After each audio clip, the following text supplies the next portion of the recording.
ఇది ఆర్బిటల్ ఎంఫైసీమా అంటామండి. ఇదేంటంటే ఇక్కడ ప్రెస్ చేస్తుంటే గాళ్ళు ఆ టిష్యూ ఈ మెత్తగా ఉన్న ఏరియా అంతా గాలి నిండిపోతుందన్నమాట. సో ఎందుకు ఇలా అవుతుంది? ఎందుకు అంటే ఇక్కడ ఈ ఆర్బిట్ అంటాం, ఈ ఎముకు ఇరిగిపోయినప్పుడు ముక్కు నుంచి ఎముకకి చాలా బోన్ చాలా థిన్‌గా ఉన్నది కాబట్టి ఈజీగా ఇరిగిపోవచ్చు.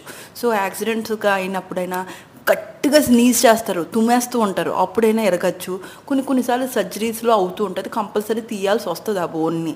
సో అలాంటి ఇంకొన్నిసారి ఏమంటే సివియర్ సైనసైటిస్ని నెగ్లెక్ట్ చేసినప్పుడు పాలిప్ అనే కండిషన్ ఉంటుంది చూసారా, అప్పుడు అరిగిపోతుంది ఆ బోను. సో అలాగా ఈ బోన్ కానీ పోయినప్పుడు ఇక్కడి నుంచి గాలి పైకి వెళ్ళిపోతుంది అన్నమాట, ఈ ఏరియా అంతా నిండిపోతుంది. దీనికి ట్రీట్మెంట్ మ్యాక్సిమం అవసరం ఉండదు, కానీ మరీ సివియర్ కండిషన్స్లో కన్ను చూపు పోతుంది, మూమెంట్లు అవ్వట్లేదు, కన్ను నొప్పి చేస్తుంది, ఆ టైంలో అయితే మేము సర్జికల్ ఇంటర్వెన్షన్ తీసుకుంటామండి, ఆపరేషన్ చేయాలి తప్పదు.